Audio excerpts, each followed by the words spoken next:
Terima kasih sudah hadir dan bersedia menunggu ya.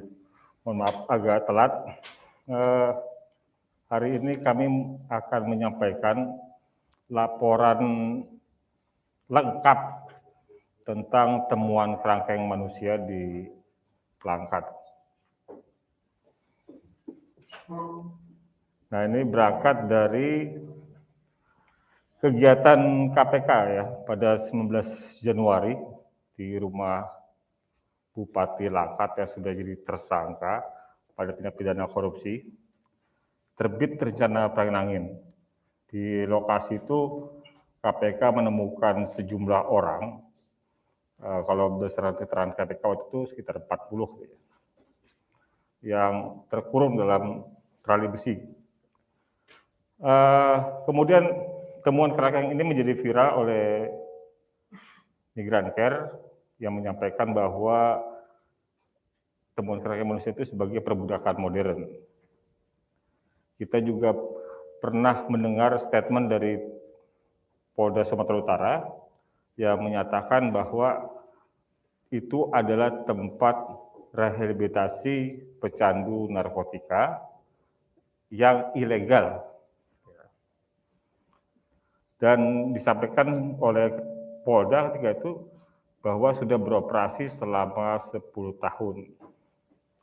Nah, LPSK dari peristiwa temuan kerangkeng manusia tersebut mengambil langkah proaktif untuk mencari tahu siapa saksi korban peristiwa temuan kerangkeng manusia itu, yang kami duga tentu punya potensi adanya dugaan tindak pidana.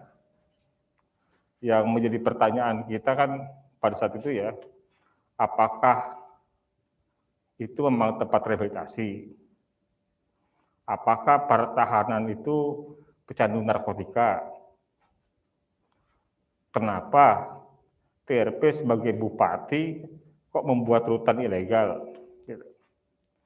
Nah, temuan-temuan LPSK ini sebenarnya berangkat dari wawancara kami dengan berbagai pihak, ya, termasuk korban dan masyarakat di Langkat yang memberikan informasi tentang apa yang sebenarnya terjadi di sana. Mungkin Pak Ramdan bisa lanjutkan ke sejarah Kereng ya Pak. Baik, saudara sekalian, saya melanjutkan apa yang disampaikan oleh Pak Wakil Ketua, bahwa berdasarkan hasil penelusuran atau hasil investigasi dari LPSK, catatan terkait dengan sejarah Kereng. Pada tahun 2007, TRP memiliki sebuah gudang yang awalnya memang dipakai untuk penyimpanan pakan dan pada akhirnya digunakan untuk tempat ya rehabilitasi organisasi atau kelompok ormas yang dipimpinnya. Kemudian sekitar tempat pembinaan ya atau pembinaan bagi anggota organisasi. Selanjutnya kapasitasnya pada saat itu posisinya kurang lebih untuk kapasitas 20 orang. Selanjutnya pada sekitar tahun 2016 TRP ini membangun kerangkeng dalam rangka memang renovasi ya rumah atau tempat kediamannya, sehingga posisi kerangkeng tersebut berpindah dari samping halaman rumah ke belakang rumah yang saat ini sudah saudara-saudara sekalian saksikan bersama, yaitu posisi rumah kereng atau kerangkeng yang terakhir posisi di depan, di bawah kediaman, di depan kolam ikan. Sekitar sejak kerangkeng itu mulai berada, ya, eksistensi keberadaan pusat rehabilitasi yang secara ilegal dikatakan tersebut, banyak tersiar kabar ya dan banyak masyarakat menilai bahwa ini adalah tempat penitipan bagi rehabilitasi untuk pecandu narkotika. Ya. Berawal dari situ diduga seluruh anggota Ormas di Kabupaten Langkat yang dipimpin oleh TRP ya mulai mempromosikan ya dengan istilah panti rehabilitasi gratis bagi masyarakat hingga saat ini. Slogan itu tentunya tujuannya adalah untuk memberantas peredaran narkoba di masyarakat dan dalam rangka mempromosikan Kerangkeng sebagai panti rehabilitasi gratis kepada seluruh masyarakat. Lanjut kepada temuan dugaan tindak pidana. Hasil investigasi LPSK, pertama, temuan dugaan tindak pidana yang terjadi adalah perampasan kemerdekaan. Berupa tidak adanya rehabilitasi sesungguhnya. Para penghuni kerangkeng ini bukan menjalani rehabilitasi narkotik, melainkan kerangkeng itu adalah merupakan kegiatan di mana para pengguna narkotika ternyata beragam latar belakangnya. Bukan hanya saja pecandu, melainkan juga alasan-alasan sosial lainnya, sebagaimana yang telah disampaikan dalam press conference oleh Pak Wakil Ketua terdahulu. Yang kedua adalah penyerahan hidup dan mati. Sebagian besar yang masuk dalam kereng karena dikehendaki oleh pihak keluarga dan terikat oleh perjanjian baku satu pihak. Apabila ada sanak keluarga yang menjadi pecandu narkotika atau narkoba, ya, dan keluarga tidak mampu, maka dengan informasi bahwa kereng tersebut adalah rehabilitasi gratis, membuat mereka mengambil jalan pintas menyerahkan sanak keluarga pengguna narkotika ke kereng milik TRP. Pilihan dianggap lebih kecil resiko dan efisien daripada pecandu ini dipidana. Rehabilitasi resmi atau dibandingkan dengan rehabilitasi resmi. Walaupun konsekuensi dari penyerahan anggota keluarga ke kereng itu dengan konsekuensi cukup serius, seperti tidak boleh dijemput pulang. Bahkan bila sakit atau meninggal, terdapat surat pernyataan yang berisi tidak akan menuntut pihak penanggung jawab kereng. Ya. Alhasil, yang terjadi adalah pilihannya ada 3. Pertama, masuk tidak bisa keluar, kemudian keluar harus melalui proses tertentu, izin tertentu dari pembina yang bisa diterima alasan tertentu yang memungkinkan adanya potensi temuan lain seperti nanti yang dijelaskan oleh Pak Wakil, temuan ya ada istilah membayar. Kalau keluar ya harus ada membayar sejumlah sekian atau yang berkembang itu ya senilai murai batu, gitu ya, senilai harga murai batu. Harga murai batu. Burung murai batu. Atau yang terakhir bebas karena meninggal dunia atau dikafankan. Itu yang terungkap. Yang berikutnya adalah dengan kondisi kereng adalah menempatkan orang-orang yang bermasalah, ya, bermasalah dengan TRP dan DW. Ya, jadi orang-orang tersebut yang punya kendala atau punya permasalahan dengan TRP dan DW ini juga bagian dari yang menempati kereng tersebut. Yang berikutnya terenggut kebebasan. Para anak kereng yang tinggal dalam kereng dalam keadaan terkunci dan tergembok. Jadi keluar kereng hanya satu-satunya yaitu untuk keperluan kerja prodi, ya, kerja paksa. Berikutnya tidak ada jalan pulang. Konsekuensi ini nyaris tidak ada konsekuensi yang sudah ditandatangani, ya, pernyataan yang ditandatangani ya sebelah pihak seperti yang tadi kami telah jelaskan sebelumnya. Terjadi aktivitas dan kekerasan, ya, ada anak kereng, sebutan mereka ya, tinggal dalam kereng yang selalu dalam keadaan tergembok. Kekerasan yang dialami korban sejak hari pertama masuk kereng, ya, keluar kereng hanya untuk kerja rodi di pabrik pengelolaan sawit milik TRP atau mengarit rumput untuk pakan ternak TRP. Kekerasan kerap mereka alami baik dari kalapas, ya, istilah yang ada di sana, kalapas kereng, kemudian pembina kereng, kemudian ada sebutan juga anak kandang, ya. Ini khusus sebutan bagi anak buahnya TRP.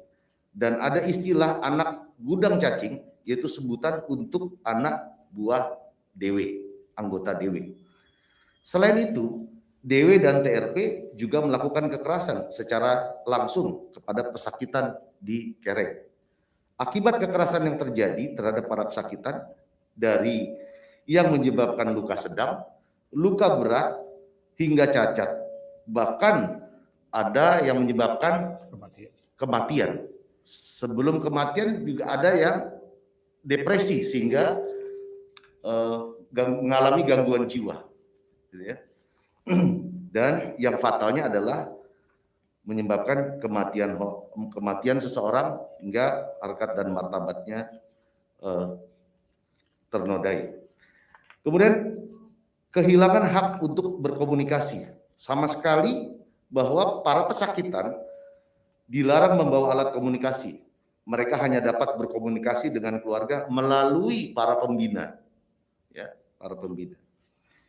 Nanti Pak Wakil akan menjelaskan mungkin terkait dengan struktur bagan dari pembina ini seperti apa, dia akan diilustrasikan di bagian terakhir. Jumlah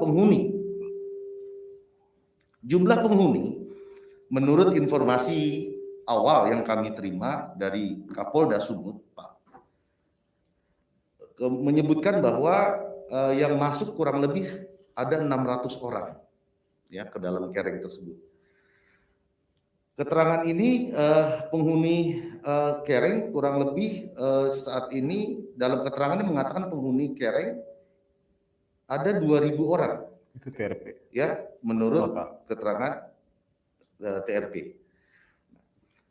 Terdapat catatan kami ketika kereng manusia itu ditemukan oleh KPK, setidaknya terdapat 65 tahanan. Ya, para tahanan sudah mendekam di kereng dengan waktu yang beragam. Contoh, inisial FR itu 5 tahun, EF itu 4 tahun, D 2 tahun, yang sudah mendekam selama lebih dari 1 tahun, kurang dari 2 tahun, BB, gitu ya. Kemudian GS, GL, RJ, HR, ND, HM, FS, PL, RB, 52 orang lainnya penghuni di bawah 1 tahun. Kemudian temuan kami juga pembatasan besuk. Anak pesakitan yang baru 3 bulan, ya, masuk itu belum sebelum 3 bulan itu belum bisa dibesuk. Jadi jadwal besuk itu setelah 3 bulan. Ya, jam besuk atau hari besuknya hanya hari Minggu dan hari besar dari jam 11 sampai dengan jam 15. Syarat besuk tidak boleh cerita apa yang dilihat dan didengar atas kondisi yang dikunjungi di kereng. Itu menjadi syarat atau kewajiban bagi pengunjung yang ingin besuk, ya. Itu saran wajib dari pembina. Kemudian berikutnya terjadi kekerasan terhadap anak. Ya, saya lanjutkan. Ya, jadi di data dari informasi yang kami peroleh, ada 5, setidaknya 5 orang yang berusia anak. Dari 5 orang yang berusia anak ini ada 4 yang sudah kami himpun informasinya lebih jelas. Ya. Ada korban yang sudah kami himpun lebih jelas informasinya, yang berumur sekitar 16 tahun, 15 tahun, 16 tahun, dan di bawah 18 tahun. Mereka ini punya masalahnya macam-macam. Ya. Ada yang karena suka dugem dan mencuri kelapa, kemudian karena melawan orang tua, karena mencuri uang ibunya, karena judi, gitu. Kemudian juga kenakalan seperti itulah.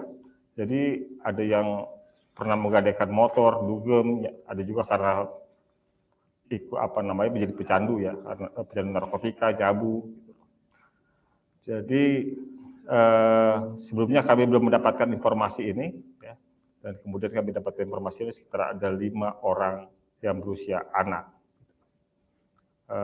Pada anak ini juga terjadi kekerasan yang sama seperti terhadap seluruh penghuni kereng atau kerangkeng. Itu ada yang dipukul dengan selang kompresor, kemudian ditampar, ya, dipukul, ditendang dengan tangan kosong. Kemudian ada istilah di sana gantung monyet. Gantung monyet itu bergantungan memegang teralis, ya. Kemudian jari tangannya itu dipukul pakai kunci Inggris. Sampai ada yang tangannya robek, bahkan kukunya putus. Para pelaku dari perbuatan terhadap kekerasan anak ini juga sudah kami identifikasi. Ada DW, ada U, ada T, ada SUB, ada SUD, ada C, dan A. Ya. Di layar juga sudah ada tertulis. Kemudian yang lain yang menurut kami ini menjadi motif utama dari pembuatan kerangkeng, ya, adalah human trafficking, perbudakan, tindak pidana perdagangan orang. Jadi keuntungan utama dari keberadaan kerangkeng ini buat PRP adalah mendapatkan pekerja gratis. Jadi tadi saya sampaikan bahwa TRP punya dua hal yang dikerjakan oleh para anak-anak korban ini, ya para korban ini. Para korban ini disebutnya anak kereng. Anak kereng ini yaitu kerja di pabrik sawit dan kemudian mencari pakan ternak. Apa tuh bahasanya ngarit rumput. Jadi di tindak pidana perdagangan orang ini kami sudah mengidentifikasi unsur, ya. Walaupun unsur tindak pidana ini bukan unsur material sebenarnya, unsur formil. Jadi kalau tindak pidana perdagangan orang ini sebenarnya paling mudah pembuktiannya, karena tidak perlu terpenuhi 3 unsurnya. Di unsur tindak pidana perdagangan orang itu ada unsur proses, cara, dan tujuan. Nah, di tindak pidana perdagangan orang, 1 unsur terpenuhi sudah cukup. Gitu. Nah, tetapi di kerangkeng manusia ini 3 unsurnya terpenuhi. 3 unsurnya. Ya. Ada prosesnya. Prosesnya itu ada pihak keluarga yang menyerahkan kepada pihak pembina kereng, ya, menyerahkan keluarganya yang dianggap pecandu narkotika untuk dibina di situ. Yang kedua, ada penjemputan, ya. Kalau pihak keluarga nggak bawa sendiri ke kereng, maka pihak pembina jemput ke kerangkeng, jemput ke rumah, gitu loh. Nah, jadi itu kalau pakai penjemputan itu kadang-kala pakai upaya paksa, karena anak yang mau dibawa kan nggak mau. Gitu loh. Jadi ada tim penjemputnya. Gitu. Soal caranya bagaimana? Caranya memang TRP ini menggunakan dalih rehabilitasi gratis itu, ya, untuk menarik minat keluarga yang memiliki anak bermasalah atau anggota keluarga yang bermasalah, khususnya para pecandu narkotika. Ya, sekalipun tadi kami sampaikan di atas bahwa tidak semuanya pecandu narkotika. Bahkan ada karena laki-laki yang perilakunya ke perempuan-perempuanan supaya jantan dimasuk situ. Jadi sangat beragam yang masuk situ sebenarnya, tapi memang sebagiannya memang pecandu narkotika. Ya, tapi kami sampaikan bukan semuanya. Jadi ada caranya tadi saya sampaikan bahwa TRP dengan dalih rehabilitasi gratis itu membuat daya tarik buat keluarga karena khawatir di anggota keluarga yang pecandu itu dipidana, atau rehabilitasi mahal, atau khawatir meninggal karena narkotika sehingga kemudian diserahkan kepada TRP ya, untuk masuk di care tersebut. Dan setelah masuk, mereka itu mengalami kekerasan ya, di hari pertama tadi sudah disebutkan, bahkan diancam akan dibunuh bila tidak menuruti aturan main di kereng. Ya, para korban tidak lagi memiliki kebebasan sejak hari pertama dalam kerangkeng. Di sisi lain kita juga melihat bahwa ada relasi kuasa karena TRP ini tokoh masyarakat ya, pengusaha, ketua OKP, pejabat publik ya, DPRD, ketua bupati terakhir, gitu, yang membuat orang kemudian juga seperti percaya atau menyerahkan sepenuhnya kepada TRP lewat kerangkeng ini untuk membina dan butik anggota keluarganya. Nah, ini tujuannya eksploitasi kerja rodi. Ya. Jadi ada pekerjaan untuk pekerja di pabrik pengolahan sawit ya, dan penyediaan pakan ternak.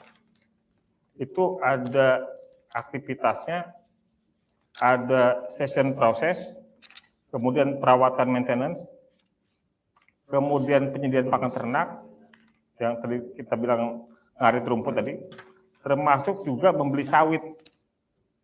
Membeli sawit ini di wilayah Langkat, termasuk di luar Langkat.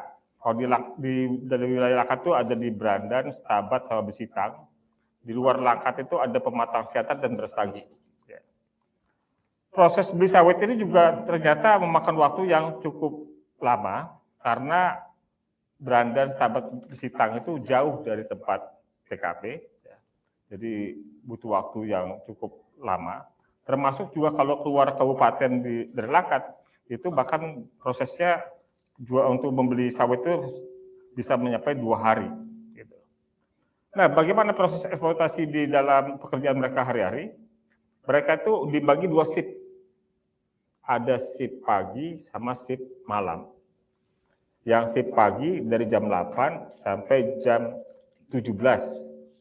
Itu normalnya.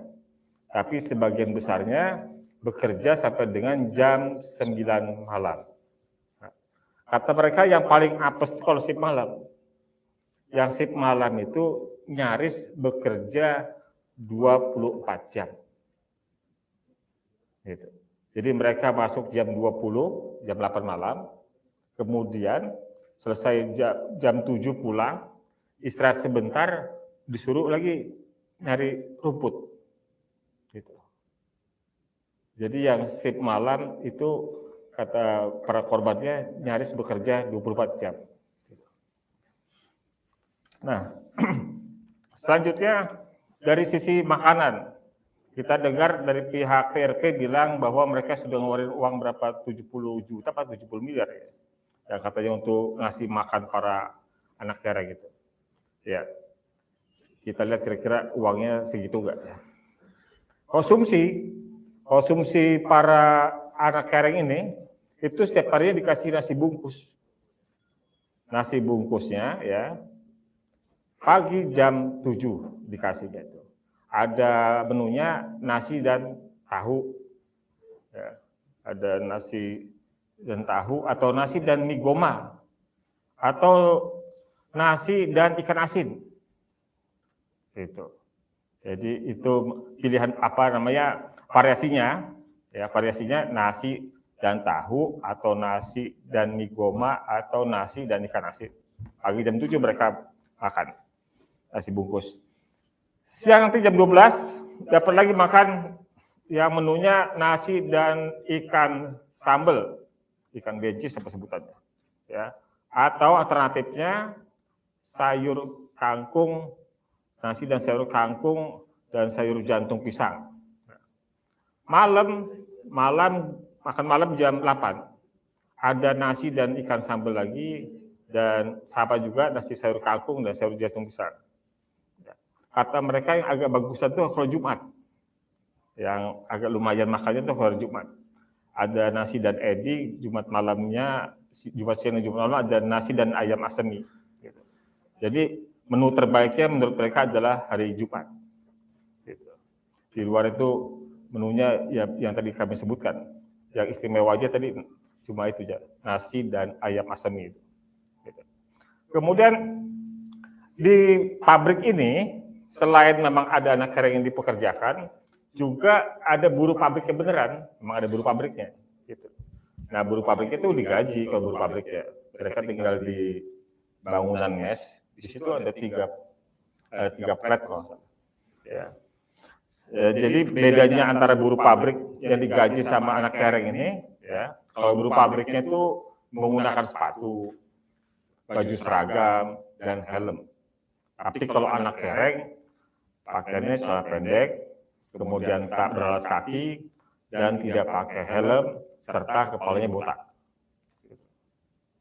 Nah, kami juga mendapatkan informasi adanya kecelakaan kerja, ya, yang informasi ini masih perlu pendalaman, namun cukup serius informasinya, ya, bahwa salah seorang pekerja masuk ke tungku rebusan sawit, ya, dan rasanya sulit, nggak tahu saya apakah masih ada bisa temukan jasadnya atau bukti-bukti atau tidak, karena itu kan tingkat kepanasannya luar biasa untuk di rebusan sawit itu, gitu. Ya, berapa derajat? Pokoknya tingkat kepanasan tinggi banget, sampai kemudian kita nggak tahu apakah masih ada nggak. Tapi informasinya ada berkembang dari para korban bahwa ada orang yang pernah meninggal masuk di dalam rebusan sawit tersebut.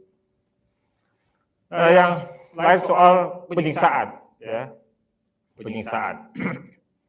Jadi penyiksaan ini rumusannya ada di Undang-Undang 26/2000, ada di Undang-Undang tentang Pengadilan HAM, ada di Undang-Undang 3998/99 tentang hak asasi manusia, ya. Yang kalau kita lihat rumusannya dalam pasal 9 di Undang-Undang 26/2000 di huruf F-nya, ya. Jadi rumusan penyiksaan adalah dengan sengaja melawan hukum menimbulkan kesakitan, penderitaan yang berat, baik fisik maupun mental terhadap seseorang tahanan atau seseorang berada di bawah pengawasannya. Orang ini kan tidak bawah pengawasannya TRP semua, di dalam tahanan semua. Ya. Jadi kami memberi kategori penyiksaan sekalipun di KUHP atau di proses tindak pidananya biasanya penyiksaannya dikategorikan ke penganiayaan, ke pengeroyokan, ke pembunuhan. Ada kami buat tiga kategori ini, dua kategori utama, penganiayaan sedang dan berat. Ya. Ini semuanya, nggak diragukan, semua korban, semua orang dalam kerangkeng itu mengalami kekerasan. Ya. Ada yang ditampar, ditendang, dipaksa tidur di atas daun jelatang. Daun jelatang itu katanya daun yang menyebabkan gatal. Kemudian diinjak kepalanya, disiram air garam atau dibenamkan ke dalam kolam ikan. Ya. Penganiayaan beratnya dipukul pakai selang. Selangnya tadi kita bilang selang kompresor. Ya. Kemudian ada menggunakan kunci Inggris, kemudian pakai batu dan balok, kemudian ditetesin plastik dibakar, ditetesin ke badannya. Kemudian disundut rokok, disetrum, ya, di jempol kakinya dipukul pakai palu, ya, gitu. Kemudian ada korban cacat, banyak korban cacatnya. Korban cacat. Oke. Korban cacat ada kami kasih kode A dari A dulu ya. Yang A itu jari tangannya putus, pelakunya DW. Yang B, jari tangan putus, pelaku DW. Yang C, jari tangan putus, pelaku DW. Yang D, sama kan? Oke. Yang D, dibakar di dada, pelaku DW. DW, DP, G, dan kawan-kawan. Jadi yang D ini punya tato. Tatonya itu dibakar pakai besi panas. Dibakar pakai besi panas, semacam kayak apa? Bajaringan itu dibakar, terus ditempelkan ke dada si D ini, si yang gede. Yang E, jari dipukul pakai palu sampai terbelah tuh jarinya. Ya. Pelakunya DW. KRT yang F, pincang karena dengkulnya menancap gancok yang dilempar oleh T. Gancok itu apa tadi? Tanggok sawit. Jadi ada gambarnya nggak? Ada gambarnya. Ya. Nah, ini gambarnya. Nah, itu tonjok sawit, ya, dilempar pas nusuk ke dengkul. Nah, pincang lah orang cacat. Itu korbannya tadi yang F. Yang G, giginya tanggal 4, ya, gigi depan dipukul, ya. Yang si G ini berdasarkan informasi saksi korbannya, yang G ini waktu masuk orangnya ganteng, cakep. Ya kan? Sekarang giginya udah empuk-empuk 4 karena dipukul, karena disiksa. Ini juga yang banyak nih, yang H, tulang rusuk masuk ke dalam, ya, karena dipukul, sering dipukul ya. Pelakunya C ada, kuku jari lepas, ya, pelakunya juga tertulis itu. Kuku kaki lepas karena dipalu. Kemudian ada K, yang K juga serem. Jari kaki kanan dan kiri cacat karena didudukan di kursi besi. Mana kursi besinya? Coba tunjukin.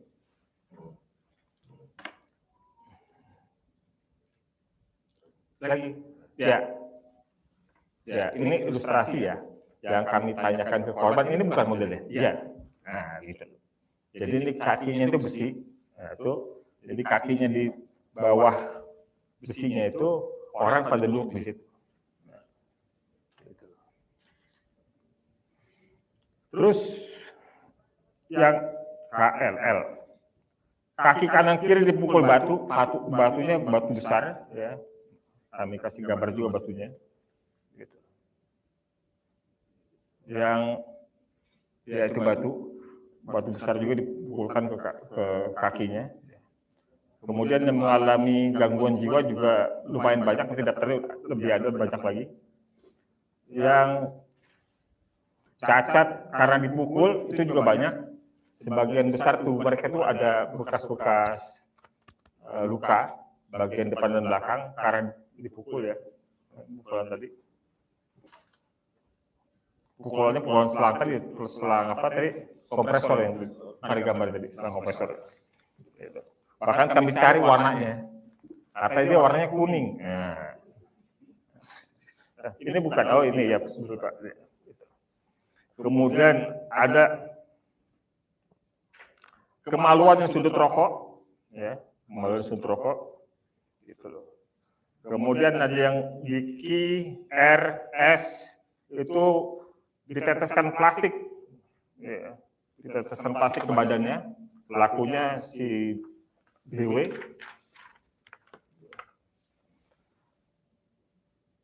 Dugaan pelaku lain adalah termasuk TRP. Jadi TRP secara langsung melakukan kekerasan. Ya. Melakukan kekerasan, jadi mencambuk para korbannya. Korbannya ada yang tercatat itu ada KH, KJ, KSA, dan NN. Ya. Ada juga pelaku lainnya itu GP. Ya. Ada juga anggota TNI yang melakukan pemukulan. Ada sertu LS, ada sertu FS, MF. Kemudian yang lebih yang lebih sadis lagi ini, ya semuanya sadis sih. Ya. Jadi sepanjang saya melakukan advokasi terhadap korban kekerasan selama kurang lebih 20 tahun, saya belum pernah menemukan kekerasan sesadis ini. Belum pernah menemukan kekerasan sadis ini. Yang ini kita bisa lihat nih perbuatan merendahkan martabatnya. Secara umum digunduli, ditelanjangi, diludahi mulutnya, dipaksa minum air kencing sendiri dan minum air kencing penghuni lainnya, dipaksa menjilati sayuran di lantai.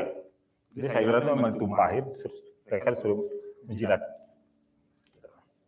Dipaksa sodomi. Dipaksa sodomi, jadi suruh telanjang dua-duanya anak kereng korban ini dan suruh berhubungan seperti sodomi dan direkam. Ada lagi yang G itu dipaksa mengunyah cabai setengah kilo, ya sudah dikunyah terus disuruh diumurin ke mukanya, ya tempatkan ke mukanya, dimasukkan ke mukanya, dioleskan ke muka, bukannya ke muka, terus dioleskan ke alat kelaminnya. Gitu. Sudah dioleskan ke muka, suruh dioleskan lagi cabai yang sudah digigit itu di alat kelaminnya. Dan disuruh berhubungan sesama jenis dan direkam. Yang H, itu bulu kemaluannya dibakar, ya, menggunakan korek api.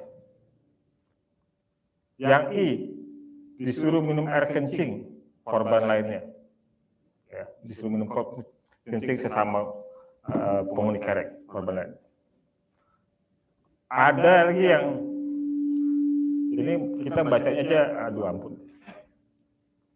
bacanya aja nggak enak. Kayaknya lebih baik baca kayak gitu. Saking kita nggak tegal juga, nggak tega. Dipaksa minum air sendiri dan menjilat kemaluan anjing. Dipaksa minum air sendiri dan kemudian suruh menjilat kemaluan anjing. Kemudian disuruh lomba onani, suruh penghuni kereng disuruh lomba onani. Ya. Kemudian dipaksa makanan mereka yang sudah diludahi. Makanya diludahi dulu, kemudian sudah diludahi oleh si para pembina ini, kemudian suruh makan. Ya. Ini saya menyampaikannya nggak enak perasaannya. Gimana mereka? Karena saya bilang saya belum pernah selama 20 tahun bekerja untuk para korban kekerasan, belum pernah ketemu yang sesadis ini.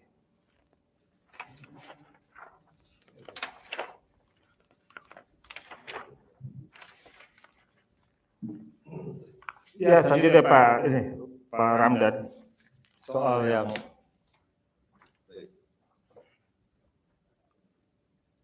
izin lanjutkan. Dugaan tindak pidana yang ditemui oleh tim LPSK pertama adalah yang lain. Oke. Tadi kan udah Sudah ya? ini. Ya. Terjadi penistaan agama, di mana terjadi larangan sholat Jumat bagi Muslim dan ibadah Minggu bagi umat Kristiani. Kemudian larangan ibadah di hari besar, kemudian menyuguhkan makanan haram ya bagi umat Muslim ya seperti babi. Kemudian ada pemandian jenazah ini menggunakan air kolam ikan. Jadi setelah korban meninggal ya dimandikannya dengan air kolam ikan, kemudian dikafankan, dimasukkan dalam peti dikirim. Berikutnya pembunuhan.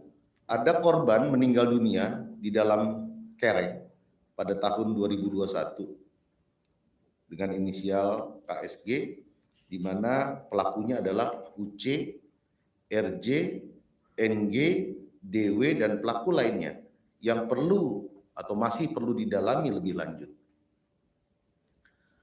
Korban meninggal dunia di dalam kereng juga terjadi pada tahun 2019, yaitu almarhum BD dengan pelaku HM, IS, TS, WH. Kemudian masih juga terdapat petunjuk ya, nama-nama korban yang tewas lainnya. Ini korban ini adalah tempat penyiksaan ya. Penyiksaan terjadi itu bisa terjadi di kereng, juga bisa terjadi di luar kereng. Ada juga dilakukan di gudang cacing. Nah, ini istilahnya gudang cacing ini adalah di mana ditempatkan di tempat sawit ya, gudang cacing itu Pak ya. Ya. Kemudian juga terjadi di perkebunan sawit. Ya, juga terjadi juga di area sekitar pabrik sawit serta kolam. Ya.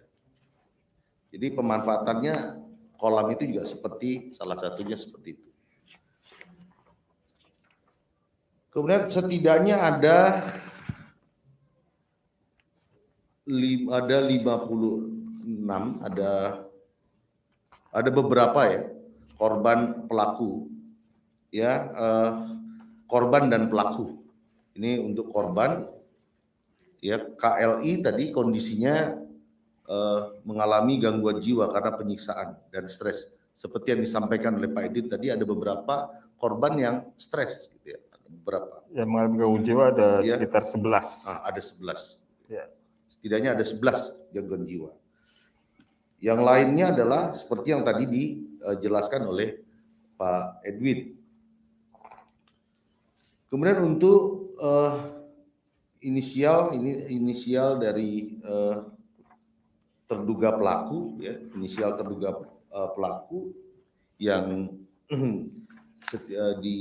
sempat kita inventarisir ya berdasarkan wawancara investigasi yang mendalam, yaitu ada beberapa inisial yang tadi sudah disebutkan. Ada TRP, ada DW, ada DP, ya.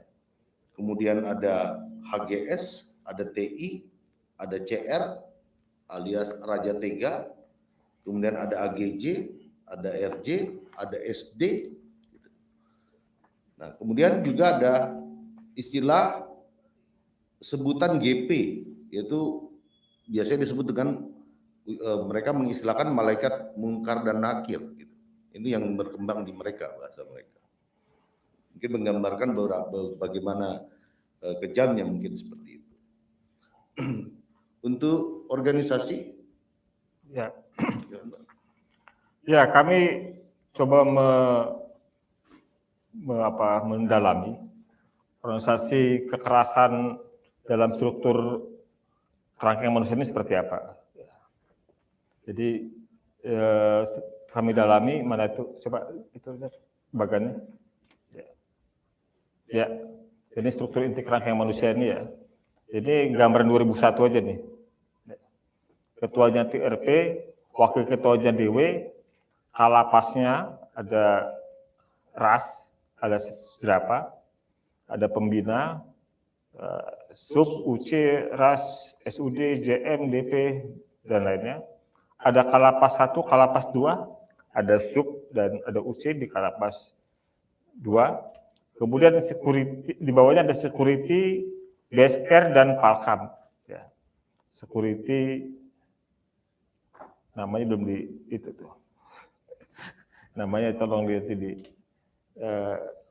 diinisialkan ya, security-nya. Kemudian ada base care dan palkam ini bagian bawah ini security, base care, dan palkam, ini bukan pelaku. Ini anak kereng semua, korban, orang yang ditahan. Gitu loh. Orang yang ditahan ini yang mereka ini semacam kalau bahasa di rutan tuh tamping ya. Tamping, korpe, nah inilah. Nah, ini security, base care, palkam ini bukan pelaku. Mereka korban, penghuni lapas, penghuni rutan ilegal itu yang dipekerjakan. Beskar itu bebas kereng, jadi kalau beskar bisa keluar-keluar untuk beli keperluan mereka, misalnya beli sabun, beli mie dan segala macam. Gitu. Kemudian ada organ pendukungnya. Organ pendukungnya ada pemburu yang kabur, itu ada tim pemburunya. Ya. Jadi kalau ada anak kereng, tadi anak kereng itu saya bilang adalah orang yang menghuni kereng tersebut, para korban, itu kabur, ada tim pemburunya.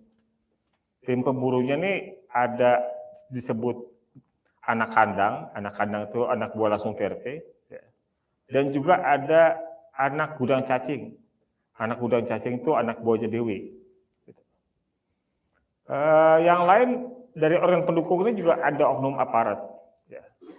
Ada TNI dan Polri yang kita sudah identifikasi dan informasi kita peroleh berkembang dari 5 menjadi 7 orang. Ya. Dan seperti sudah ada proses pemeriksaan di TNI terhadap 7 orang ini. Ya.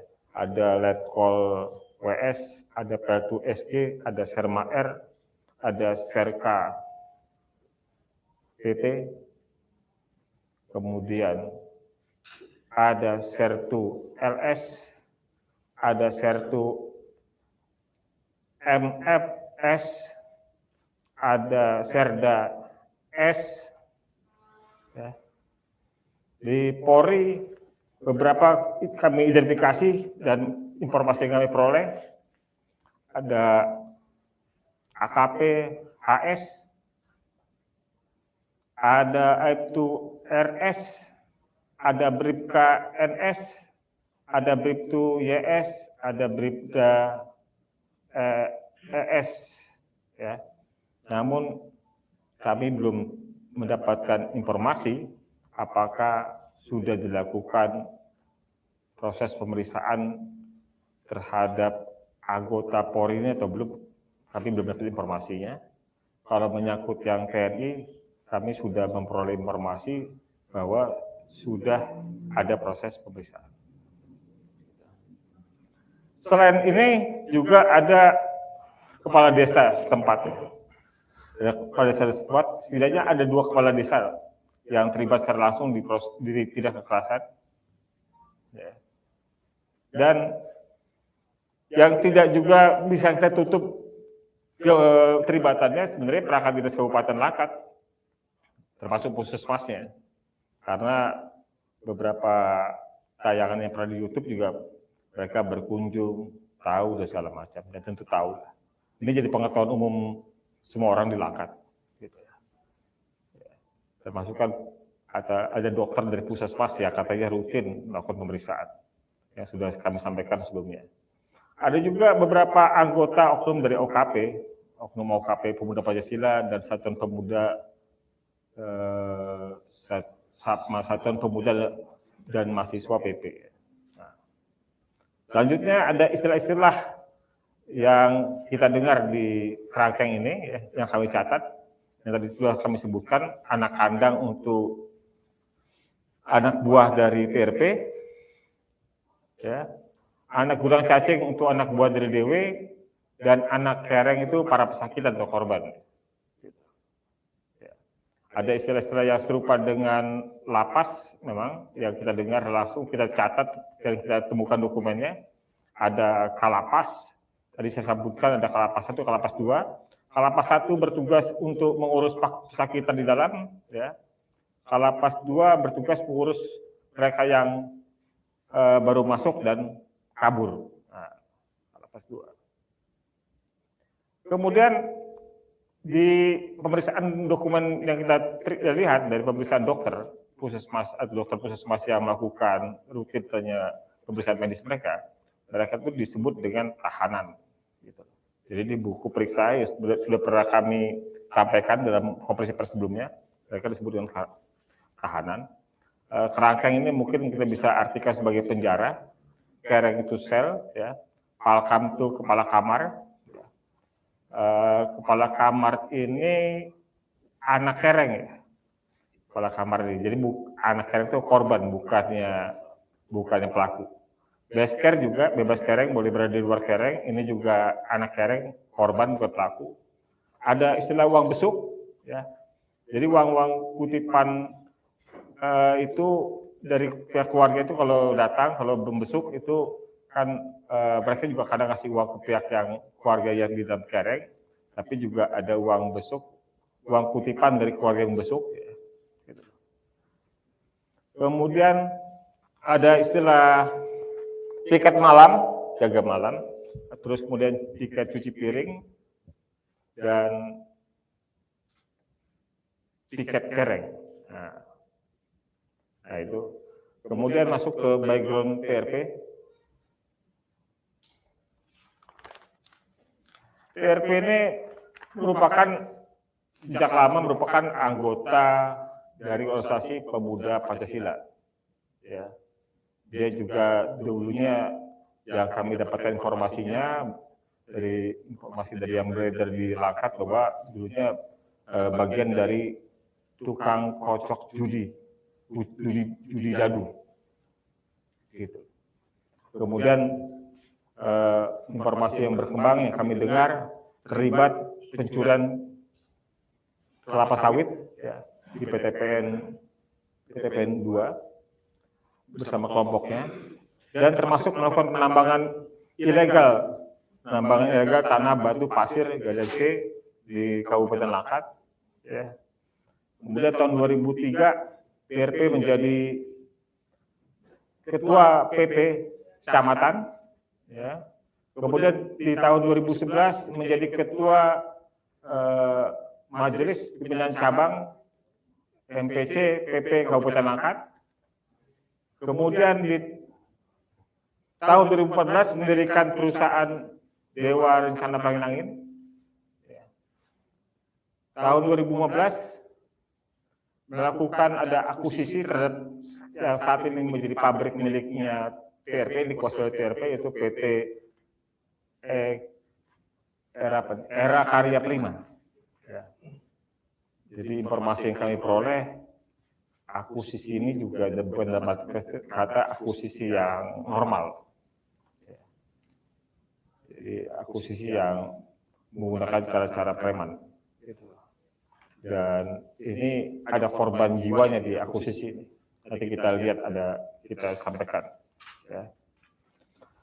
Tahun 2013, TRP menjadi calon anggota legislatif dari Partai Golkar, terpilih menjadi anggota DPRD Langkat dan sebagai ketua DPRD Langkat periode 2014-2018. Tahun 2020 menjadi pimpinan cabang Federasi Serikat Pekerja Transportasi Indonesia, dan menjadi Ketua Konfederasi Serikat Pekerja Seluruh Indonesia Kabupaten Langkat di periode 2020-2025. Kemudian TRP juga menjadi Ketua Partai Golkar Kabupaten Langkat di 2015-2020 dan kembali terpilih juga menjadi pimpinan Partai Golkar di Kabupaten Langkat 2020-2025.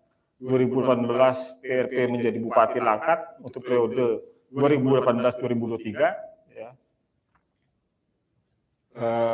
Ya itulah gambaran background dari TRP. Selanjutnya, ya ini yang bukan pidana lain. Ya. Dugaan kejahatan lain dari penelusuran LPSK didapatkan informasi tentang peristiwa pidana yang juga berhubungan dengan TRP. 1. Pembunuhan. Tahun 2009 ada pembunuhan terhadap kepala desa bernama ID. TKP di Desa Raja Tengah, Dusun Nangka 5, depan pabrik kelapa sawit miliknya. Pelakunya adalah RS alias Kirapa, ya, yang notabene adalah anak buah TRP. Adapun motifnya, karena yang bersangkutan atau korban pada saat itu menjabat sebagai manajer pabrik dan sering melakukan protes kepada TRP karena sering dikurangi. Kemudian pada tahun 2012 korban UD itu dibunuh oleh TRP karena tidak sengaja menyenggol, ya benturan tubuh, ya, menyenggol dalam sebuah acara. Selanjutnya pada tahun 2014 korban AN alias Tangsa, ya istilahnya, itu DPO dalam perkara Ucok Durianto dibunuh anak buah TRP. Ya, anak buah TRP. Ya. Ini yang antara lain ini ada istilah jerapah, ya, ada istilah nama ya, ada istilah jerapah. Kemudian ya korban adalah pengawas dari PTP 2 dan sering menghalang-halangi anak buah TRP, ya, melakukan pencurian, ya, kelapa sawit. Dan ini sudah berdasarkan penelusuran data dari tim ini yang diperoleh dari Detikom dan sudah ada putusan pengadilan di tahun 2015, ya, dengan persangkaan. Putusan waktu itu adalah pengenaan pasal 340 dengan korban MD Ajis Tangsa Tarigan 6 November 2014. Selanjutnya, dugaan kejahatan lainnya, yaitu ada indikasi perbuatan pidana menyembunyikan DPO anak buah TRP bernama Rasken atau adres jerapah, yaitu telah DPO di tahun 2015. Juga LPSK menemukan terdapat informasi DW itu memiliki senpi, ya, dengan jenis FN.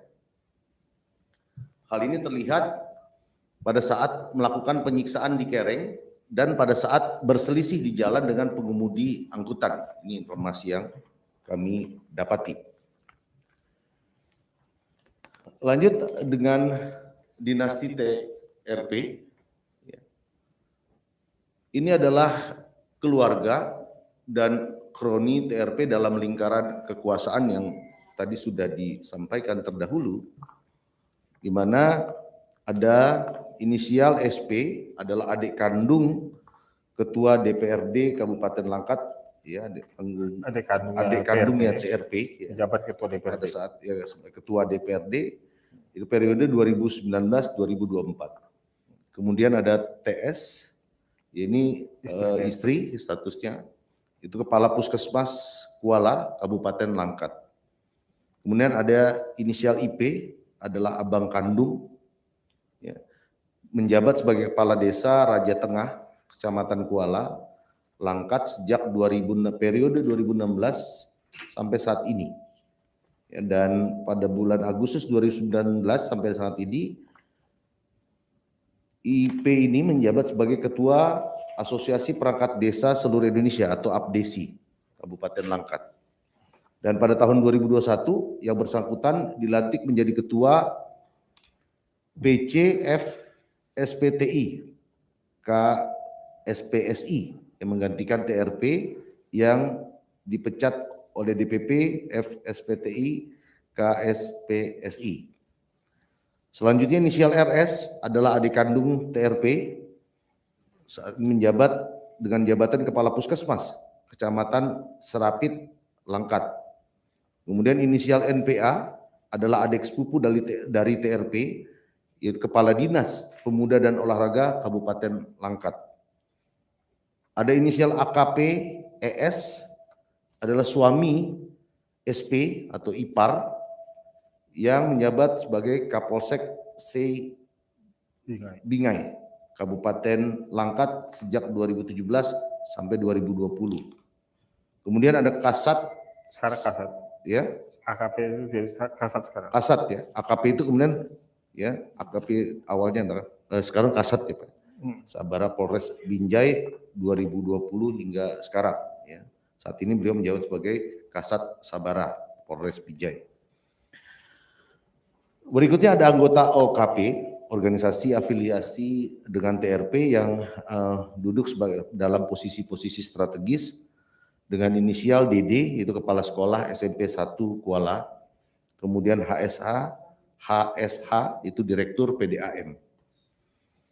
Dan DW anak ketua Satuan Pelajar dan Mahasiswa atau yang disingkat dengan SATMA itu PP Kabupaten Langkat sejak 2017 hingga 2022 dan juga menjabat sebagai bendahara SATMA PP Subud. Situasi masyarakat yang sempat didalami, ya, kondisi sosial masyarakat yang didalami oleh LPSK, bahwa Kabupaten Langkat ini terdiri dari 23 kecamatan, jumlah penduduknya sekitar kurang lebih 1 juta jiwa lebih. Berdasarkan pemetaan BNN tahun 2021, setidaknya ada 23 desa itu tergolong bahaya dalam peredaran dan penggunaan narkoba. 59 desa tergolong waspada dalam peredaran dan penggunaan narkoba. Kedua, masyarakat di seputaran Kabupaten Langkat itu rela memasukkan anaknya ke kerangkeng manusia yang milik bupati, milik TRP, bupati nonaktif, karena masyarakat hanya mengetahui bahwa kerangkeng tersebut adalah panti rehabilitasi untuk para penyalahguna narkoba. Tiga, pemerintah Kabupaten Langkat tahun 2021 yang lalu melalui Sekap, Sekretaris Kabupaten Langkat, Indra Salahuddin, terus menyuarakan kepada masyarakat dan mengatakan bupati nonaktif TRP juga menyiapkan lokasi rehabilitasi di areal rumah pribadinya bagi korban pecandu narkotika pada saat Raker BNN Kabupaten Langkat tingkat Pemkab Langkat. Keempat, masyarakat di Kabupaten Langkat itu sangat resah dengan maraknya peredaran narkoba di Kabupaten Langkat yang akibatnya banyak terjadi tindakan kriminalisasi di sana atau kriminalitas di sana. TRP sebagai orang yang memiliki kekuasaan besar di Langkat ini sangat ditakuti oleh masyarakat sekitarnya. Iya. Jadi pasca temuan kerangkeng dari 19 Januari 2022, ya. Kami melihat kalau kita sebelum di awal-awal melihat ada dukungan dari yang mengklaim sebagai masyarakat, ya, yang bilang bahwa tempat itu bermanfaat, bahwa tidak ada penyiksaan, bahwa mereka bersyukur. Temuan kami berikutnya dari awal kami sudah curiga dengan hal tersebut, ternyata mendapatkan faktanya bahwa itu dikondisikan. Jadi ada pihak dari TRP yang menggalang, memobilisasi warga sekitar, ya, untuk memberikan dukungan untuk melakukan demonstrasi kumpul di tempat lokasi dan untuk menyatakan dukungan keberadaan kerangkeng manusia tersebut. Jadi itu memang dikondisikan oleh pihak TRP. Yang menjadi pertanyaan kami juga menyangkut proses hukum. Ya. Jadi dari temuan pertama pada 19 Januari, hari Rabu itu, ya, ketika KPK datang ke kediaman TRP, pasca dari sejak KPK datang itu saja KPK sudah bersama kepolisian dari Polda Sumatera Utara. Kemudian dari sejak tanggal 19 sampai tanggal 24 Januari itu, yang kemudian kerangkeng manusia viral, itu datang BNN, ya, BNN Kabupaten, kemudian datang dari Polres, dari Polsek, dari Polda, datang juga dari Kanwil Kumham, ya. Itu dari tanggal 19 sampai tanggal 24, ya, banyak pihak yang datang lah. Ya. Tetapi kondisi para korban itu ketika banyak pihak yang datang tadi yang saya sebutkan, itu masih berada di dalam kereng, masih berada dalam sel, masih sebagaimana tahanan. Jadi di tanggal 24 waktu ada demo, seperti demo dari warga itu yang menolak anak-anak kereng ini dibawa ke kantor polisi, termasuk menyatakan bahwa kerangkeng itu bermanfaat segala macam. Dan kemudian ada warga juga yang simpati pada para korban yang memberikan batu. Batu itu yang kemudian dikasih ke para anak kereng yang di dalam itu, dan mereka yang batu itu menjebol gembok. Gembok itu kemudian lepas dan kemudian mereka pulang ke keluarga masing-masing. Jadi mereka keluar karena usaha sendiri. Kemudian di hari ke-8 itu tanggal 26 Januari ada Kanwil Kumham datang, ada Komnas HAM dan Kapolda datang. LPSK datang ke lokasi hari ke-9, Kamis 27 Januari. Ya. Ketika LPSK mengunjungi lokasi, tidak nampak adanya polis lain. Kemudian 4 Februari, Kabar Reskrim yang ketika itu ada di Medan, ya, di Polda, itu meminta agar hentikan menggunakan diksi tempat rehabilitasi, karena kata Kabar Reskrim itu bukan tempat rehabilitasi. Dan tentu kami sepandangan dengan disampaikan Kabar Reskrim, termasuk juga pada saat itu Kabar Reskrim meminta untuk segera dinaikkan ke penyidikan. Prosesnya supaya dinaikkan ke penyidikan. Ya. Informasi pada saat itu Polda sudah memeriksa 30 orang saksi, tapi proses hukumnya masih penyelidikan. Pada 12 Februari, Polda menyampaikan sudah memeriksa 65 saksi atas perkara ini, ya, tapi juga masih proses penyelidikan. Selain itu juga dilakukan pembongkaran terhadap 2 makam yang diduga tewas akibat kekerasan di Kerangkeng. Pada 14 Februari, Polda juga melakukan pemeriksaan, penyidik melakukan pemeriksaan TRP di kantor KPK. Ya. Informasi terakhir 2 Maret, ya, ada penyidikan yang berlangsung atas perkara meninggalnya Abdul Sidik dan almarhum Saryanto Ginting. Informasinya penyidik sudah memeriksa 70 orang saksi. Jadi tadi saya sampaikan, sejak ditemukannya kerangkeng manusia ini, ya, tidak ada upaya dari kementerian atau lembaga melakukan pembebasan terhadap korban dalam kerangkeng. Terhitung dari 19 Januari sampai dengan 24 Januari. Karena mereka bebasnya usaha sendiri. Kemudian kami tidak tahu apakah sudah ada proses penyelidikan atau belum ketika temuan kerangkeng manusia itu, karena pada tanggal 27 Januari ketika LPSK di sana tidak nampak, tidak ada polis lain. Sebelumnya juga dan pada saat itu berkembang narasi bahwa kerangkeng sebatas tempat rehabilitasi ilegal yang merupakan itikat baik dari TRP dan dikatakan tidak ada penganiayaan yang terjadi. Nah, kondisi para korban dan keluarga mengalami trauma dari peristiwa mereka menjadi korban di dalam kereng dan segala macam, dan mereka tahu bagaimana kekuatan TRP yang membuat mereka juga menghindar dari proses hukum. Bahkan beberapa mereka keluar dari Kabupaten Langkat, ya, supaya tidak diminta keterangan. Jadi mereka lebih memilih aksi tutup mulut. Memilih aksi tutup mulut karena mereka belum percaya, belum yakin bahwa proses hukumnya berjalan sebagaimana mestinya. Dari pasca temuan kerangkeng ini juga dari pengalaman kami dengan masyarakat, kami mendapatkan informasi masih ada praktek kerangkeng manusia di tempat lainnya, ya, yang perlu didalami.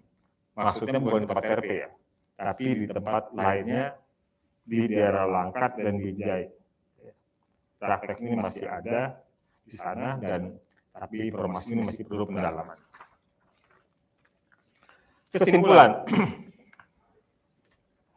Kesimpulan bahwa peristiwa kerangkeng manusia ini sudah berlangsung lama, tidak hanya 10 atau 12 tahun atau lebih dari itu ya. Ini terjadi karena adanya pembiaran.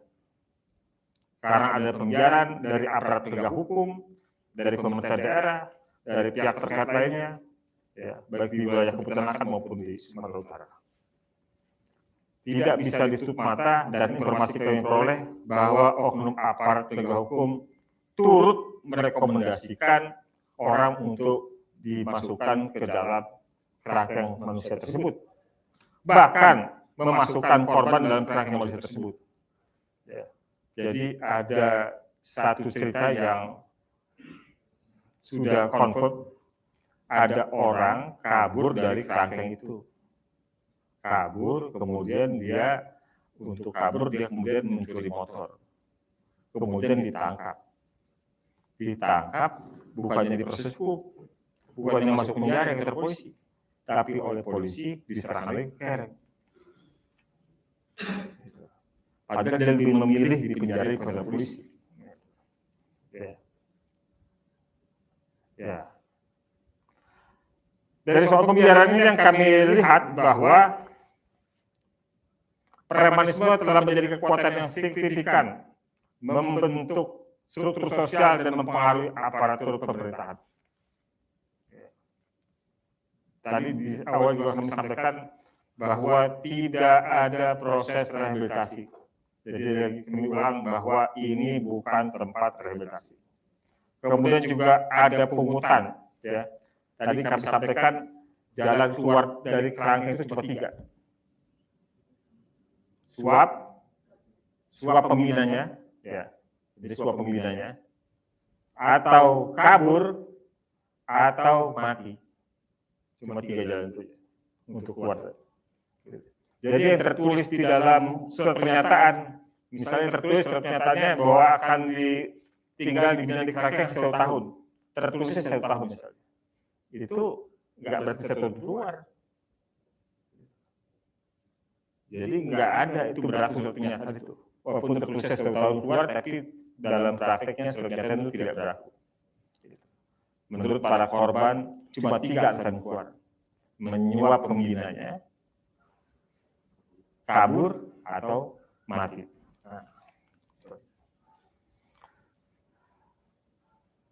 Kemudian kesimpulan yang lain adalah dugaan terjadinya tindak pidana ya. Ya, yang tadi kami sampaikan ada berapa? 6. Perampasan kemerdekaan, kekerasan terhadap anak, human trafficking, penyiksaan, penistaan agama, dan pembunuhan. Ya. Di soal proses hukum, kesimpulan kami sampaikan bahwa penegakan hukum belum menunjukkan progres yang berarti. Hal yang lain menjadi kesimpulan adalah situasi Sumatera Utara secara umum memang darurat peredaran narkotika. Sumatera Utara di Indonesia adalah peringkat pertama provinsi yang peredaran narkotikanya paling besar. Kenapa paling besar? Ya, kita cari tahu lah. Kemudian yang mengkhawatirkan dan kenapa juga terjadi dari bagian pertama soal pembiaran itu adalah yang kami sebut dengan local strongman. Jadi orang kuat lokal yang menguasai, dia pengusaha, dia punya kekuatan massa, punya kekuatan uang, punya kekuatan kuasa, jabatan pemerintahan. Jadi TRP adalah local strongman di Langkat, ya. Sehingga dia melakukan kerja rodi ya, kepada para korban itu bukan tanpa diketahui oleh orang yang berwenang, pihak berwenang. Tapi karena mereka yang tahu dan berwenang tidak mau mengambil tindakan. Bukan tanpa diketahui, tapi yang punya wewenang itu tidak mau mengambil tindakan. Itulah yang membuat kerangkeng manusia ini bisa bertahan lebih dari 1 dekade. Dari temuan ini kami merekomendasikan, ya, pertama kepada Menteri Koordinator Politik Hukum dan HAM untuk membentuk tim yang terdiri dari kementerian dan lembaga untuk memastikan proses hukum terhadap temuan kerangkeng manusia di Lakat ditindaklanjuti secara profesional dan tuntas dengan memperhatikan hak-hak korbannya, termasuk memastikan tidak adanya praktik yang sama di wilayah lainnya. Kedua, kami merekomendasikan kepada Kapolri, Kepala BNN, Gubernur Sumatera Utara, Bupati dan Wali Kota di wilayah Sumatera Utara melakukan upaya yang terukur untuk menekan peredaran narkotika di Sumatera Utara khususnya, ya, termasuk menindak tegas oknum aparat yang mengambil keuntungan dari peredaran narkotika ini. Ketiga, kami merekomendasikan kepada Menteri Sosial, Menteri Informasi dan Komunikasi, Kepala BNN, Gubernur Sumut, dan Bupati Wali Kota wilayah Sumut untuk meningkatkan sosialisasi bahaya narkotika dan menyediakan fasilitas rehabilitasi gratis yang memadai untuk menampung jumlah pecandu yang jumlahnya variatif di setiap kota dan kabupaten. Jadi kami dengar bahwa semua kabupaten kota punya tempat rehabilitasi, tapi daya tampungnya terbatas. Termasuk juga kami dengar bahwa BNN tidak punya cukup anggaran untuk memfasilitasi para pecandu itu direhabilitasi. Rekomendasi yang keempat kepada Jaksa Agung, Kapolri, Ketua Pengadilan Tinggi Medan, pertama, tidak boleh mentolerir premanisme yang berkedok ormas OKP karena hal ini dapat menjatuhkan wibawa aparat penegak hukum. Selanjutnya, penegak hukum harus memastikan tidak terjadinya pembiaran terhadap praktik perampasan kemerdekaan, kekerasan, dan perdagangan orang. Yang C, penegak hukum tidak boleh mendapatkan korban sebagai objek pembuktian semata, tetapi harus berorientasi pada pemenuhan hak-haknya.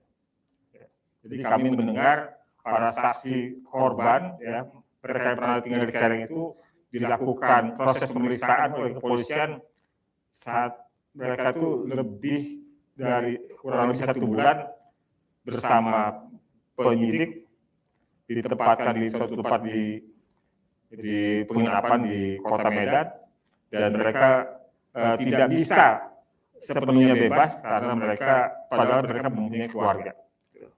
Jadi ini juga menjadi perhatian kami supaya harus tetap berorientasi pada pemenuhan hak-hak korban.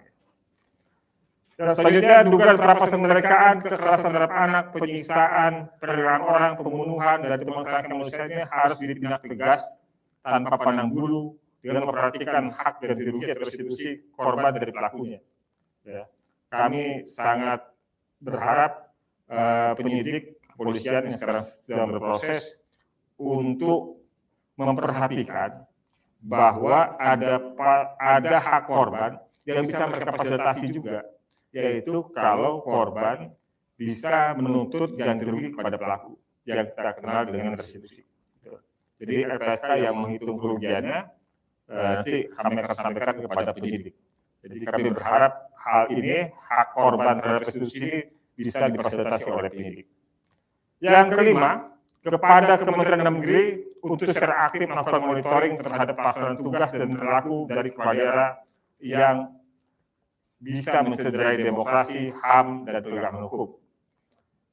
Yang terakhir, kepada Menteri Hukum dan HAM dan Menteri Dalam Negeri untuk secara aktif melakukan pengawasan dan penindakan kepada ormas atau OKP yang melakukan premanisme dan kekerasan.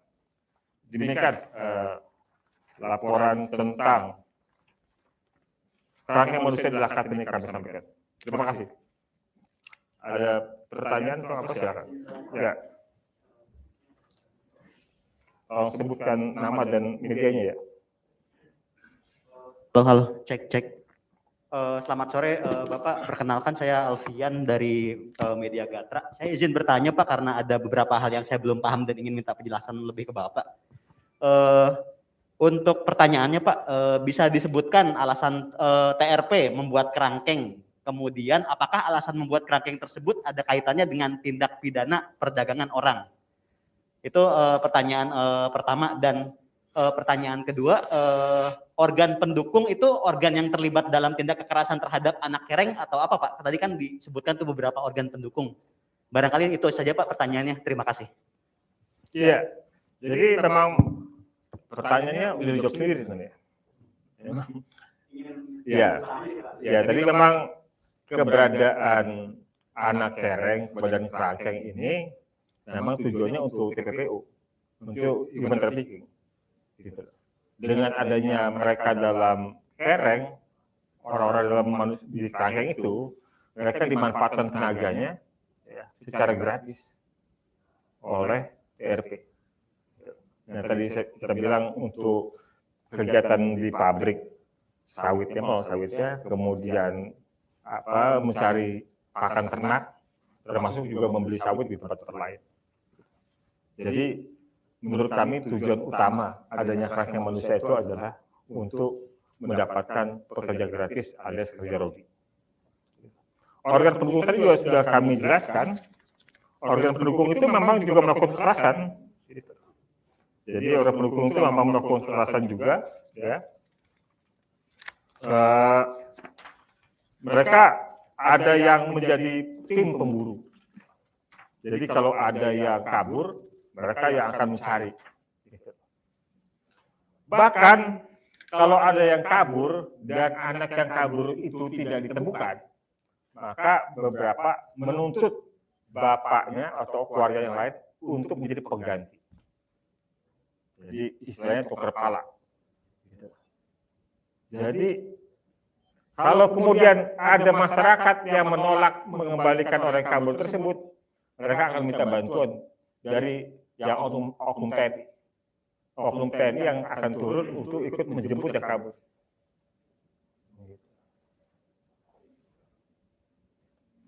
Itu yang tadinya awalnya saya tidak bisa pahami ketika saya ke lokasi. Ya. Kenapa tidak bisa saya pahami? Ini nggak ada pagernya. Nggak ada pagernya kok nggak kabur ya? Tapi setelah mereka cerita, itu saya baru pahami kenapa mereka nggak kabur. Gitu. Dan kalau kabur mereka balik lagi ke dijemput sama tim pemburu itu dan balik ke kereng, ke kerangkeng, habis disiksa. Gitu. Tadinya saya nggak paham itu kenapa mereka nggak kabur, karena nggak ada pagar. Gitu. Kanan kirinya kosong, belakang kosong, kok nggak kabur ya? Tapi setelah saya mendengar cerita mereka, saya baru pahami kenapa mereka tidak kabur. Gitu. Ya. Jadi kalau kabur ada tim pemburu, kalau nggak dapat anaknya, anggota keluarga lain suruh gantiin masuk ke dalam.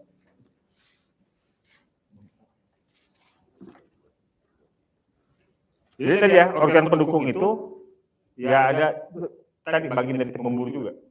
Jadi mereka yang memburu kalau dari para anak kereng atau korban tertentu melarikan diri. Ada lagi yang lain? Ya. Ya. Siapa namanya?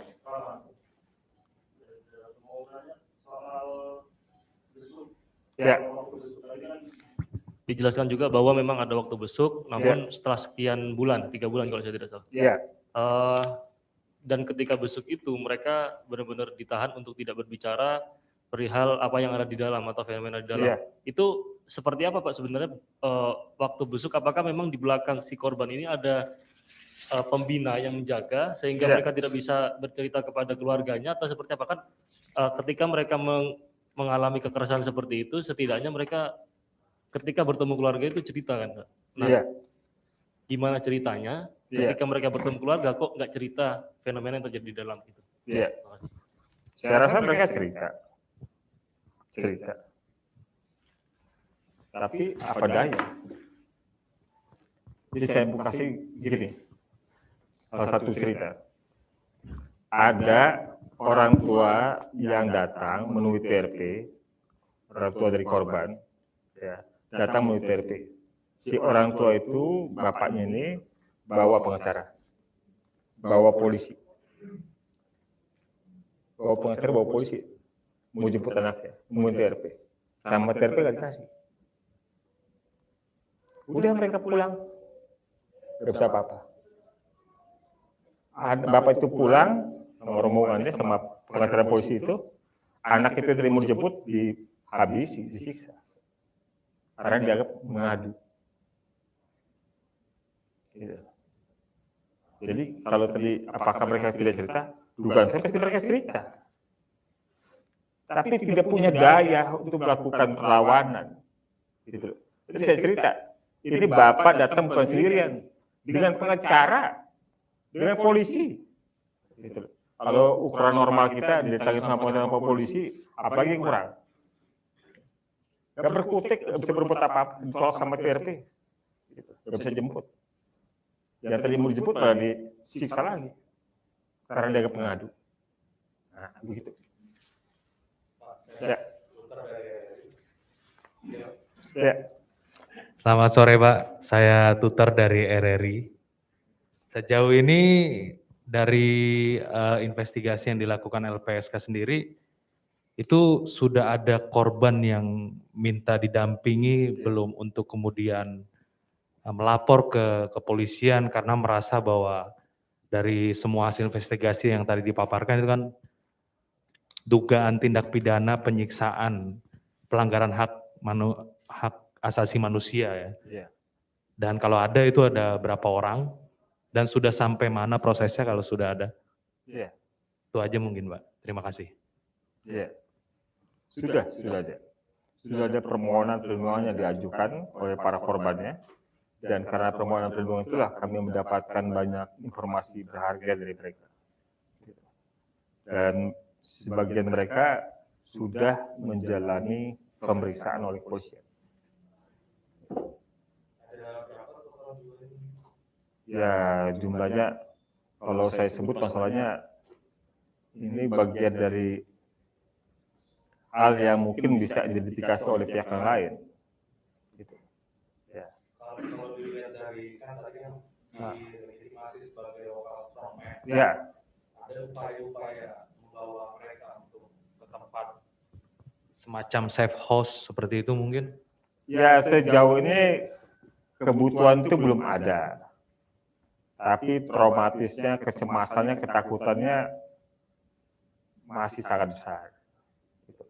Karena menurut mereka, para pelaku masih bebas, masih berkeliaran, masih bisa melakukan konsolidasi, baik di tingkat daerah maupun ke tingkat pusat. Gitu. Sudah, mereka sudah beberapa adalah yang sudah diperiksa di kepolisian. Ya. Para yang mengajukan permohonan sudah diperiksa oleh kepolisian, tapi situasinya tadi saya sampaikan, mereka sangat khawatir terjadi reviktimisasi.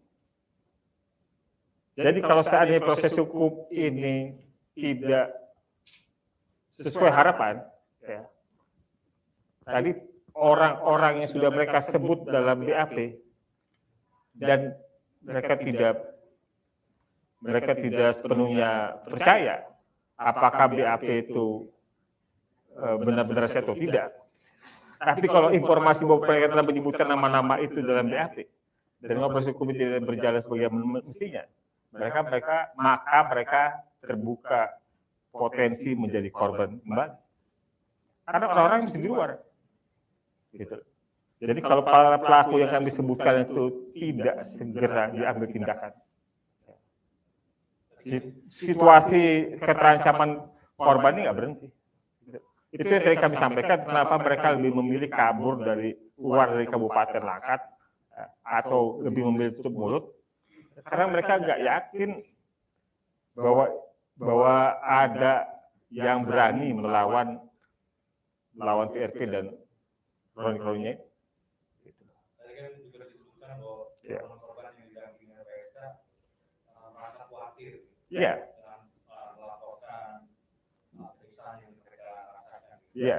Nah, ada nggak semacam ancaman? Ya, sejauh ini memang belum. Tetapi tadi bahwa situasi itu bisa berbalik lagi. Gitu. Ya. Ada potensi ya. Iya, Karena Iya. lokal strong. karena local strongman itu karena kekuatan throwing-nya masih sangat besar di sana. Nah, ya. Jadi kalau kita dengar cerita mereka dan kita turun ke lakat, kita akan pahami situasi psikologis, situasi sosial, gitu. Bahwa ketakutan yang mereka sampaikan itu bisa kita maklumi, kita pahami bahwa itu memang wajar, masuk akal. Jadi satu cara langkah untuk menghentikan ketakutan itu adalah menindak para pelakunya. Ya, memastikan bahwa para pelaku itu tidak kebal hukum. Sepanjang mereka tidak punya keyakinan bahwa pelaku itu tidak kebal hukum, ya kalau mereka punya keyakinan bahwa pelaku itu kebal hukum, mereka akan takut terus korban. Kalau mereka punya keyakinan pelaku kebal hukum, para korban akan selalu dalam keadaan korban dan keluarga dalam keadaan ketakutan. Tapi kalau hukum bertindak menunjukkan bahwa mereka para pelaku tidak kebal hukum, nah kita akan lebih banyak lagi dengan suara-suara yang lebih serem mungkin dari yang sudah kami sampaikan.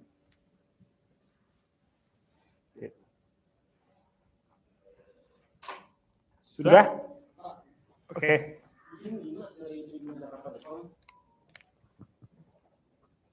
Mau tanya Pak, tadi kan disampaikan bahwa tanggal 19 itu diruntuhkan lagi KPK mengetahui Kerangkeng, 24 BNN, Polda dan Kamtibmas datang. Bukan dalam menentukan waktu itu, dalam menentukan waktu itu. Tapi tidak dikeluarkan oleh petugas BNN, Kambil, Polda gitu, para tahanan ini. Itu kalau dari temuan hasil wawancara dengan tahanan itu rasanya kenapa? Maksudnya normal kan orang kalau melihat petugas itu pasti minta tolong gitu Pak. Ya. Itu kenapa gitu maksudnya Pak? Aneh gitu. Ya. Gimana jelasinnya ya? Jelasinnya agak jadi